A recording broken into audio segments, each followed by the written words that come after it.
Ok, pessoal, então tomamos nesse bloco, né, uma breve introdução, ao que se chama de profetas posteriores à tradição judaica. Né?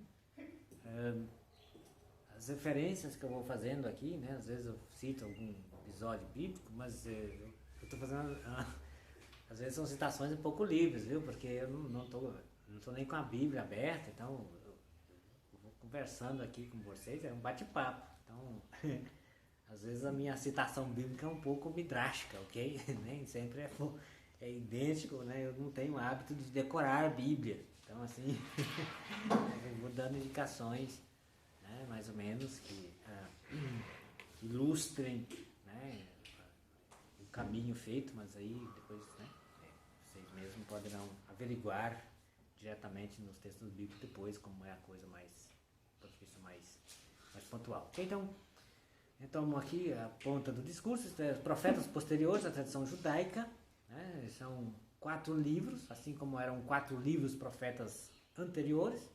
Os anteriores 4 livros eram Josué, Juízes, Samuel e Reis, 4. Né? E os profetas posteriores, na tradição judaica também são outros 4 livros, isto é, Isaías, Jeremias, Ezequiel e o livro dos 12. 4 livros.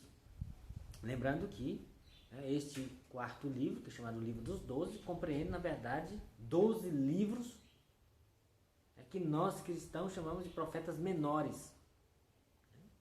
Então, o 4º livro dos profetas posteriores se identifica com aquilo que nós cristãos chamamos de profetas menores, né? E os 3 primeiros livros,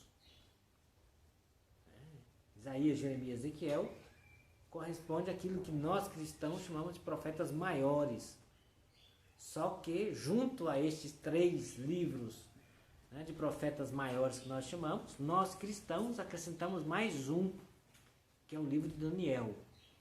Então nós, o que os cristãos chamam de livros proféticos, maiores e menores, corresponde, grosso modo, àquilo que é somente os profetas posteriores da tradição judaica. É isso do ponto de vista, né, organizativo, ali, né, dessa diferença mais ou menos, né, nessa tentativa. Bem, uma pequena introdução a isso, né, do ponto de vista do ambiente, do conteúdo, né, Isaías, começando com o primeiro livro profético, né, dos profetas posteriores, e que nós cristãos chamamos de profetas maiores, né, é um livro compósito.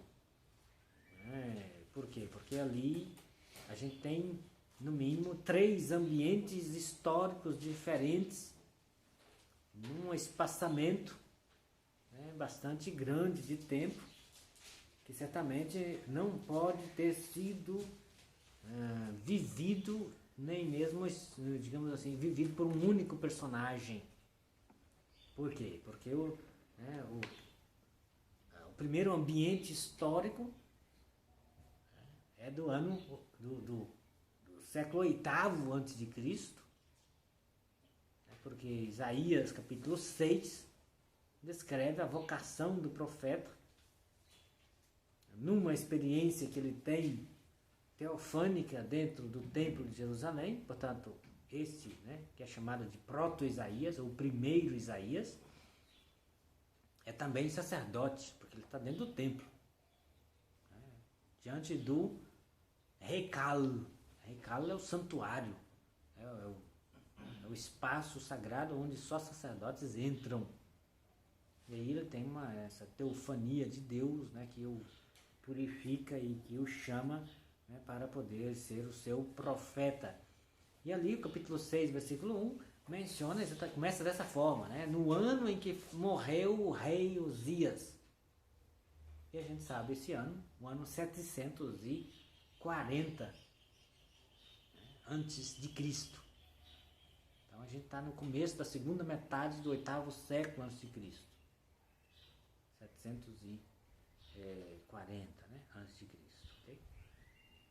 Então, 8º século, na primeira ponta do livro. Na outra ponta do livro, a gente tem, né, digamos, uma datação bastante delongada.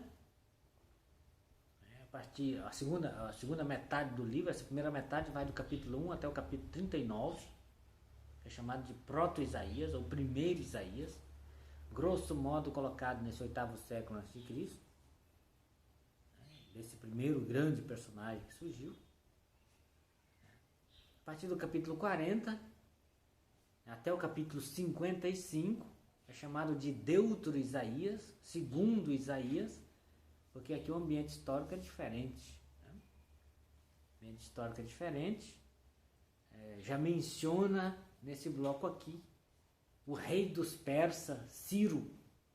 Deus chamando: eis que convoquei Curash, o meu pastor, Ciro, o meu pastor, para libertar o meu povo.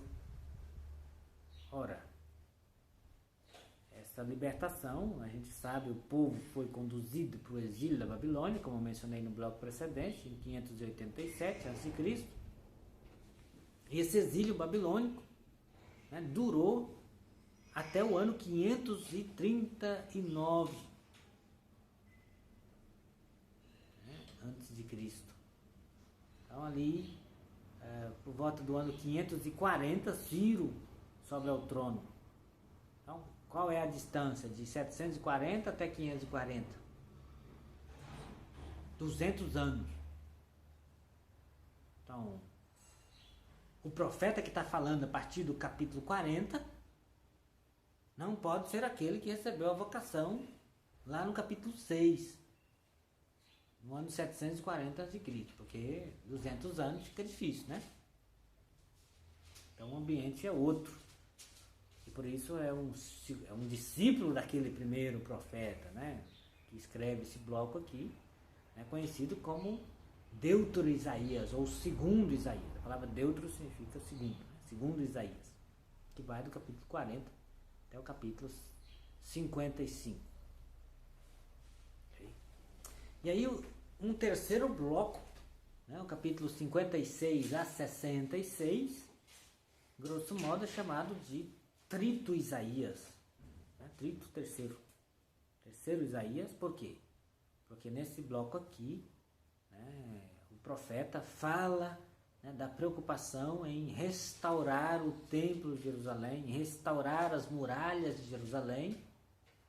Em outras palavras, o exílio já terminou, né, o povo exilado já pegou a estrada, já retornou à terra prometida, e já pôs mãos à obra para reconstruir a cidade de Jerusalém, que estava em escombros, né? E agora a preocupação é o embelezamento do templo recém-construído, né? E as práticas ao redor, religiosas ao redor do templo recém-construído. Então, o templo, né? Por vezes, faço um pequeno parênteses aqui, por vezes se fala assim, o período do primeiro templo.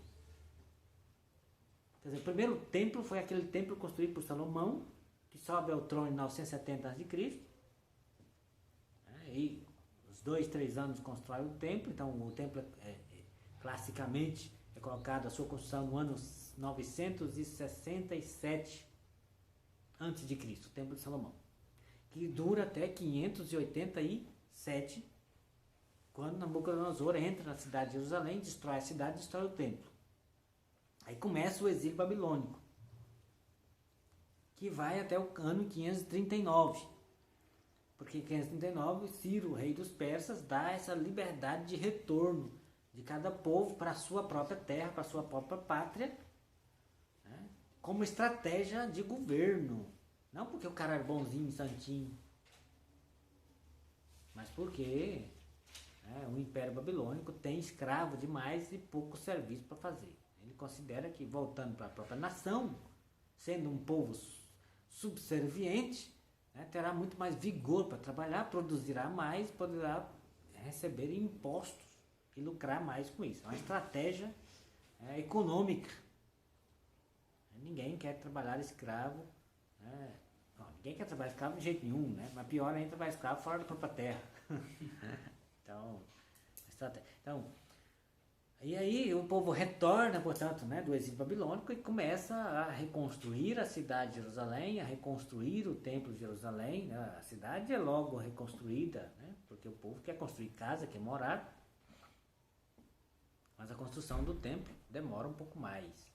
A construção do templo começa, né, em 525. Então ali, basicamente, né, uns 15 anos depois do retorno. Demorar mais ou menos, né, uns 10 anos para ficar construído o templo. Então, classicamente, né, a reinauguração agora do segundo templo, que é o primeiro, né, foi destruído, agora é reconstruído, no ano 515 a.C. E aí se fala então do período do segundo templo, que é do ano 515, portanto, quando se reinaugura esse novo templo construído, né, e vai até o ano 70 depois de Cristo, quando os romanos, em retaliação à chamada revolta judaica iniciada por judeus, né, de Jerusalém no ano 67, terminará essa revolta judaica, né, com a destruição do templo, né, pelo general Tito no ano 70 depois de Cristo. Então, chamado período do segundo templo. Então, o templo que Jesus conheceu foi esse segundo templo, não foi o templo construído por Salomão. Segundo templo construído, e claro que quando Herodes subiu ao trono, né, no ano 39 a.C., ele implementou uma grande reforma nesse templo, né, embelezando esse templo, né, com uma magnitude, né, extensa, né, com muralhas ao redor, com uma esplanada, né, para subir, né, porque ali tem colina de Sião, então a esplanada para subir e a entrada no templo é uma coisa imponente, né? Segundo os arqueólogos lá que veem a estrutura, né, o espaço mais ou menos, né, podia subir ao mesmo tempo por essas escadas, né, mais de 1.000 pessoas, que para a época é uma coisa, né, imponente, etc. Né? Então, templo embelezado. Okay? Mas isso aqui é outro assunto. O que nos interessa é mencionar que o chamado Trito Isaías tem preocupações, né, que pressupõem já a reconstrução da cidade de Jerusalém. Então o livro é compósito, né, não pode ser uma única pessoa que viveu e escreveu tudo isso aqui, né, chamado o livro de Isaías. Certamente que aí as preocupações variam de acordo com o ambiente histórico. Né. O proto-Isaías, no 8º século, acompanha, né, o rei Acaz, né, no seu governo, fica decepcionado porque insiste, né, com o rei para ter confiança diante de uma ameaça. Né, e qual que é a ameaça? A ameaça, né, do reino assírio, né, o reino nortista vizinho, não tinha caído ainda, né, porque cairá em 721, nós estamos em 740. Então, né, temos ali 20 anos ainda. O proto-Isaías profetizará 20 anos antes do reino do norte cair na mão dos assírios. E aí o reino vizinho, o reino do norte, né, querendo desembaraçar-se do peso da Assíria, faz aliança com os arameus e convidam, né, o reino vizinho, né, vamos engrossar o exército para a gente desembaraçar desse país estrangeiro. Né, e o rei acha melhor não. Mas fica morrendo de medo, né? Isso. Isaías vem dizer ao rei Acaz: não, você não deve temer esses 2 tições fumegantes. Confia somente em Deus. Então, é contrário. Isaías, o próprio Isaías é um nacionalista. É contrário a qualquer aliança com outro povo, com um exército estrangeiro, etc. Porque isso seria, né, não ter confiança em Deus. Crê somente e permanecerás firme, dirá Isaías ao rei Acaz. Mas o rei amolece as pernas, fica com medo dessa aliança, porque depois o rei vizinho nortista, junto com os arameus, ameaça atacar. E aí o besta foi pedir auxílio para a Síria. Se tornou vassalo da própria Síria. Né? Então você tem esse período aí, né, de vassalagem, e o profeta, né, perde a confiança no rei Acaz, né, terá esperanças com o baby do rei Acaz, e faz aquele oráculo, né? Eis que a virgem concebeu e eis que a jovem concebeu e dará à luz um filho, e lhe porás o nome de Emanuel. Né? Capítulo 7, versículo 14. Né? Livro de Isaías. E é claro que ele está falando, né, para o rei Acás, e possivelmente está falando da esposa do rei, né, da jovem, porque o texto hebraico é desse jeito. Eis que uma jovem concebeu e dará à luz um filho. Concebeu no passado. Então, essa jovem concebeu, o baby nasce daqui a 9 meses. Então, o proto-Isaías não está falando do baby Jesus, que vai nascer lá na frente. Né? É um oráculo para o seu tempo, para daqui a 9 meses. Em geral, os babies nascem depois de 9 meses. Né? A jovem concebeu e dará à luz um filho. Capítulo 7, versículo 14. E a esperança é num outro filho, né? Desse rei, de fato, nascerá, né? O rei Ezequias, a quem o profeta Isaías, né? O próprio Isaías terá muita confiança, etc. Mas ficará decepcionado depois, na própria fim da vida, embora ele terá um carinho muito grande pelo rei Ezequias. Ezequias, no final da vida, né?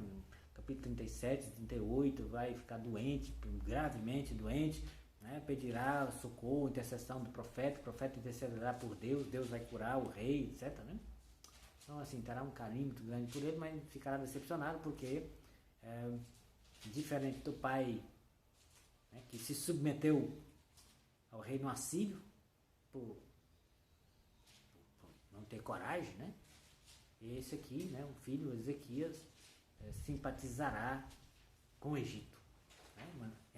Mandará embaixadas ao Egito, então simpatiza com a outra potência estrangeira, o que desagrada também gravemente o profeta Isaías.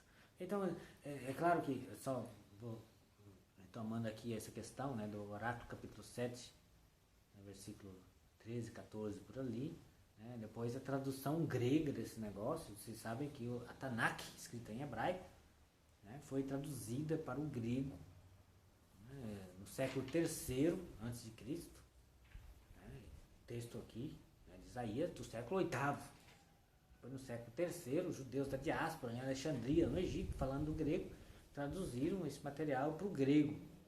E aí fez alteração. Ao invés de dizer, eis que uma jovem concebeu e dará à luz um filho, colocará em grego, eis que uma virgem conceberá e dará à luz um filho. E aí estão vendo o que estão fazendo os rabinos que traduzem o negócio para o grego. Isto é, transformam uma anotação que seria histórica, né, de séculos para trás,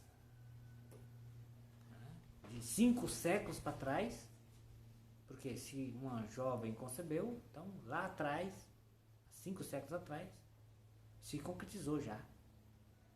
Então transforma um versículo que seria uma anotação histórica de 5 séculos para trás num oráculo futuro sobre o Messias. Eis que uma virgem conceberá no futuro e dará à luz um filho. Ele porás o nome de Emanuel. A propósito, né, o evangelista Mateus, no capítulo 1, né, cita esse texto aqui após descrever o nascimento de Jesus. Por quê? Porque o evangelista Mateus é o mais judaico dos 4 evangelistas canônicos que nós temos, e que faz citações de cumprimento, 10 citações de cumprimento. Então, o evangelista Mateus narra 10 momentos chaves da vida de Jesus e conclui dizendo, isto aconteceu para se cumprir o que foi dito pelo profeta tal, e pum, coloca a citação. Essa primeira citação de cumprimento do Evangelho de Mateus. Fecha parênteses sobre esse negócio, né? Porque não é o caso de deslindar esse problema aqui. Né? O que nos interessa é um proto-Isaías do 8º século, né? que né, lida com esse problema da política internacional, vê o Reino do Norte cair, né? E depois com a queda, né, digamos assim, do Reino do Norte, tenta ajudar o rei Ezequias, né, amedrontado, né, com o rei Teglat-Falazar III, Sargão V, que põe fim ao Reino do Norte, né, depois Senaqueribe Senaqueribe é um dos últimos grandes, penúltimo na verdade, porque o filho dele, Assurbanipal, assumirá o trono, mas né, já começaram a enfraquecer bastante, né? O próprio pai, né? Ele fará um tratado de Assurbanipal, um tratado de aliança internacional, né? Colocando um negócio imponente, né? Para poder conseguir manter a unidade, né, das dioceses sufragâneas, dos reinos submetidos, né, ao novo rei, né, sucessor dele que vai subir ao trono. Então, é famoso. Vocês estudarão o Tratado de Assurbanipal ao estudar o livro do Deuteronômio. Por quê? Porque é um tratado de aliança. E por quê? Porque lá até aparece o mandamento do amor. O mandamento do amor é cláusula cláusula pétrea, né? De um tratado de aliança. Não é esse negócio de amor. Amor não é assim, né? Eu gosto tanto dele, gosto tanto de Deus. Você ama Deus, amo Deus. Gosto demais de Deus. Deus é bom demais da conta. Deus é bom. Né? Claro, Deus é bom, mas não é essa a questão. A questão é o negócio, é categoria jurídica. Nasce nos tratados de aliança como categoria jurídica e, portanto, amar é uma relação exclusiva de obediência ao suzerano. Para usar a categoria, não é? Vocabulário um pouco tardio da Idade Média, mas é isso, né? Quer dizer, o servo, né, está devotado na sua existência a praticar, a colocar em prática o tratado da aliança estabelecido pela nação, né, que o comanda. É isso, sem procurar outros amores. Procurar outros amores significa isso, é procurar, né, suporte em outra nação, em outro povo, etc. Trair essa relação de fidelidade. É por isso quando o Deuteronômio diz, amarás o Senhor teu Deus de todo o teu coração, de toda a tua alma, de todo o teu entendimento. O Deuteronômio é de quando? É a reforma de Josias, no ano de 622. Porque aí, no ano de 622, o reino do norte enfraqueceu, porque depois, né, Senaqueribe, que põe Ezequias em pavor, porque o cara vem e conquista toda a Chefela, todas as fortalezas, mais de 30 fortalezas da Chefela são botadas no chão assim. Claro que Ezequias, né, fica apavorado. E tem o prisma de Senaqueribe. Depois vocês procuram no Mr. Google, né, que tudo sabe, mestre dos magos, né, tem lá a tradução do conteúdo do prisma de Senaqueribe. Senaqueribe que fez essa incursão, né, e deixou o rei Ezequias, né, como ele diz, como um pássaro preso na gaiola. Quer dizer, ficou só com a cidadezinha de Jerusalém. Pagou um pesado tributo para a cidade não ser destruída. O resto foi conquistado. Foi trágico o negócio, né? Então, Isaías decepciona porque o rei, né, tentou buscar alianças internacionais de cair de lá e a coisa não foi muito bem. Mas seja como for, né, Assurbanipal já enfraqueceu, filho dele, de Senaqueribe, porque já começa a surgir um outro império, o Império Babilônico, né, e aí o exército assírio já se retira desta região, né, se retira do norte de Israel, e aí aparece esse vácuo de poder, e é nessa chance aqui que Josias, no ano 622, né, tenta fazer uma reforma religiosa política, né, e aí é um período de respiração livre, né, quer dizer, não tem aqui uma opressão internacional, e por isso amarás o Senhor teu Deus de todo o coração. É o tratado de aliança. Nosso povo tem um soberano, tem um suzerano a quem a gente obedece, a quem a gente serve. A gente não olha para outra nação, né? A gente não confia no poderio militar de outros povos, é Deus. Então, cláusula pétrea jurídica. Tem nada que ver com sentimento. Se você gosta ou não gosta do suzerano, não interessa pouco. Interessa que você obedece, né, coloca em prática as cláusulas do Tratado da Aliança. Então, o Tratado, né, de Acharadon, né, elaborado pelo pai Senaqueribe para garantir, né, a coesão dos povos dominados ao seu sucessor filho, né, né, mostram muito bem essa característica aqui. Mas isso é um assunto que vocês já tomarão, né, mais para frente. Okay? Então, essa é uma pincelada aqui no chamado Proto-Isaías, o Deutero-Isaías, capítulo 40 a 55, como eu falei, o ambiente é outro, séculos mais tarde, no mínimo 200 anos depois, né? Então, um ambiente em que o reino persa, né, liderado por Ciro, né, já está, né, tomando conta da Mesopotâmia com a estratégia de militar, econômica diferente, permitindo que os povos retornem para casa. E aí, né, o capítulo 40 aí, se abre desta forma, né? Nahamu a mim. Consolai meu povo. Na verdade não é consolar, é dar força, dar vigor, confortai, no sentido de dar força para esse povo sair daqui, porque os exilados, né, se deram bem na Mesopotâmia. Esses anos todos, né, os hebreus lá fizeram um pezinho de meia. A escravidão não era tão escravidão assim. Então, se deram bem, a arqueologia encontrou, né, tabuinhas de terracota, né, com cozinha no fogo, aquele negócio duro igual pedra, perdurou séculos a fio, afora. O pessoal da arqueologia encontrou tabuinha, né, com nomes de judeus, nome hebraico de judeus, né, com lista de coisas a receber, de contas a receber. Início do sistema de agiotagem judaica, ou no mínimo da criação, segundo alguns, do mais antigo conhecido sistema financiário até então. Quer dizer, os caras viraram bancários, é essa a questão, né? Voltar para quê? Mesopotâmia, entre rios, cada pouco tem uma enchentezinha, né? Parece um Noé, etc. Mas tudo bem,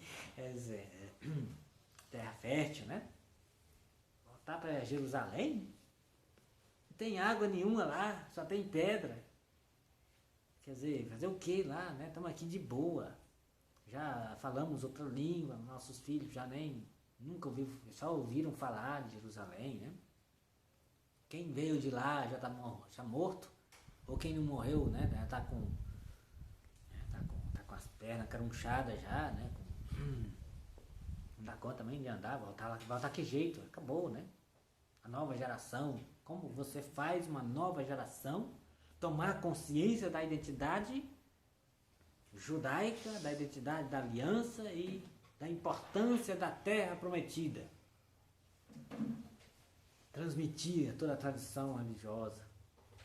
Por isso que esse profeta aqui, né, se dá da fare, né, como diz o italiano, que se põe a mãos à obra para poder fazer o povo sagaz, né, ir para lá, porque a terra prometida, a terra dos pais, a terra no qual Deus, né, abençoou seu povo enquanto foi fiel aos preceitos da aliança, retornar e fazer um novo êxodo. Então, um tema central do livro, novo êxodo. Novo êxodo superior ao antigo êxodo, o êxodo do Egito. Um êxodo imponente. E aí o profeta, né, falando, dando voz ao próprio oráculo divino, né, Deus dizendo, né, vai meu povo, vamos embora. Eis que endireitai as estradas, abaixai as colinas, soterrai os vales. O que é isso? É você fazer uma estrada reta, sem ladeira, para você, né, viajar com o mínimo de esforço possível, encostando a estrada. Linha reta. Endireitar as estradas. Que negócio é endireitar a estrada? Estrada para onde? O povo está no exílio, voltar para a terra prometida. A estrada é essa. O ambiente, né, da formação do oráculo é esse. Soterrai os vales, aplanai as colinas. Para quê? Terraplanagem, para ter ladeira, ter descida. As pernas doem, né? Então Deus dizendo, vamos, preparem aí a estrada para o meu povo passar. E aí, aclamações do tipo, o deserto florirá, né? Brotará águas do deserto. Quer dizer, você está na Mesopotâmia, ou você faz uma curva enorme para subir na Mesopotâmia, lá em cima, pela Síria, depois na região assíria para depois descer, ou você vem em linha reta atravessando, né? Aí tem o deserto da Arábia. Ninguém encara esse negócio. Mas aí Deus diz, olha, do deserto brotarão fontes de água viva. Estrada retilínea, sem subida nem descida, água refrescante, vegetação luxuriante, e enquanto o povo voltará em procissão, até as árvores baterão palmas. Aclamação, né? Todo mundo, vamos bater. Novo êxodo, imponente, superior ao antigo êxodo. Extraordinário, né? Assim, esse apelo a voltar, né? Recuperar a identidade, a relação com a terra e tudo mais, né? Que havia se perdido. Então deu outro Isaías, né? E aí, claro, né? Ciro, o rei dos persas, né? Deus diz, eis que suscitarei o meu pastor Ciro. É de rasgar as vestes, né? Como assim? Um estrangeiro, um gentil, pastor de Deus para guiar nós, seu povo. É assim que o profeta trabalha. Sem mencionar uma parte importantíssima que vocês estudarão, que são, neste bloco aqui dos capítulos 40 e 55, você tem 4 cânticos do servo sofredor, como é chamado, né, pela tradição exegética, né, que descreve essa figura extraordinária, né, que é um obediente, um eleito, um consagrado para uma missão de aplicar a justiça, né, a retidão, etc., ser luz dos povos, e que, né, responderá, né, com muita confiança, com disponibilidade total, e ao mesmo tempo começará a encontrar resistência, né, e opressão, e ao mesmo tempo esse choque, né, no exercício da sua missão, que se transformará quase numa violência brutal que terminará com a morte do servo sofredor, né? O último cântico é o mais desenvolvido a respeito, né, desse sofrimento, e o servo é trucidado realmente, né? O capítulo Isaías 53, né, mostra os últimos versículos 52 e o capítulo 53, é um texto, né, na qual a gente tem uma reviravolta fundamental na teologia da retribuição de Israel, porque para Israel, né, a teologia do progresso, que é uma visão antiga da tradição bíblica, segundo a qual, que depois foi desconstruída exatamente a partir desse momento, né, pela primeira vez, possivelmente pela primeira vez, né, na qual você é fiel a Deus, você é justo, né, você cumpre os preceitos do Senhor, necessariamente Deus lhe responde generosamente, Deus o abençoa, Deus lhe protege, Deus lhe dá saúde, lhe dá progresso, né, e tudo irá bem para você. De outro lado, se você, né, se torna ímpio, injusto, né, violento, brutal, etc., Deus, né, responderá também, né, mandando alguns corretivos, né, primeiro, né, você caruncha a unha, depois, né, a sua perna cria lepra, depois, né, você, né, sei lá, pega câncer, depois você morre de uma vez, né, Deus castiga o ímpio e premia o justo. E aí a gente tem essa figura do servo sofredor, que tem digamos, uma espiral de sofrimento, né, cada vez maior, e nessa visão tradicional, é claro, o cara deve ter feito alguma besteira, deve ter pecado, deve ter feito alguma coisa, né? Mas por fim a Assembleia, né, reconhece que, né, o seu sofrimento, as suas dores, não é porque ele pecou, mas é porque ele carregava sobre si os nossos pecados, né, e pelos injustos fazia intercessão. Então, pela primeira vez na teologia, né, oficial de Israel, pelo Deutero Isaías, você tem, né, essa concepção de um sofrimento vicário. Quer dizer, você sofre em nome de outros, ou por causa de outros, ou em nome de outros, e mais, o sofrimento injusto sofrido devido a outros, recebido, né, com amor, se torna fecundo e redunda na salvação né, dos culpados. Texto extraordinário estes, né, dos cânticos do servo sofredor, que serão a principal chave hermenêutica de leitura do sofrimento, da paixão de Jesus pelos autores do Novo Testamento. Então, esses 4 cânticos aqui, né, o professor de profeta de vocês certamente se deterá, né, com muito cuidado, né, sobre esses textos, analisando, né, os conceitos em hebraico, etc. Dá uma fonte, isso aí precisa estar muito bem seguro isso aqui. Caso contrário, né, como é que você explicará o problema da morte violenta de Jesus? Do ponto de vista teológico católico ao menos, né? Porque depois os que não são tão católicos assim, ou que simpatizam com a teologia protestante, eles olham o sofrimento de Jesus, não tem nada que ver, né, para a redenção da humanidade, né? O que importa de Jesus é a sua palavra, a sua mensagem, né? Então essa tradição protestante que diz o que interessa não é o que Jesus sofreu ou passou, isso é que ele sofreu. Se ele sofreu por você, ele já sofreu, né? Ninguém mais tem que sofrer, então o sofrimento, Deus não quer sofrimento de ninguém, né? Deus tem que ser feliz, né? Você não pode sofrer nada, né? De passar rindo para as paredes e para as árvores 24 horas, né? Porque, né, nada de sofrimento, né? E sofrimento é mal visto, né? Então, e aí como explicar a morte de Jesus, né? Essa tradição protestante, bom, não interessa, Jesus podia, se morreu na cruz, ou se tivesse vivido 100 anos, casado, tido um monte de babies, como diz a tradição protestante, né? Que os irmãos de Jesus de fato eram outros filhos com Maria, outros filhos de Maria, portanto Jesus podia muito bem ter casado com Madalena, isso não teria nenhum problema, ter um montão de babies, né, e vivido feliz, morrido ancião com muitos anos, isso não alteraria em nada, porque o que interessa é a palavra.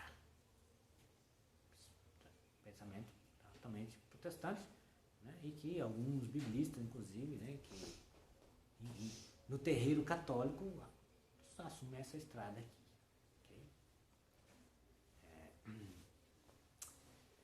Mas a exegese do Novo Testamento, né, se assenta a respeito do sofrimento de Jesus, né, nos cânticos do servo sofredor. Então você tem, né, um filão hermenêutico e ao mesmo tempo uma teologia que engrossará exponencialmente nos textos do Novo Testamento para falar, né, do sofrimento redentor de Jesus.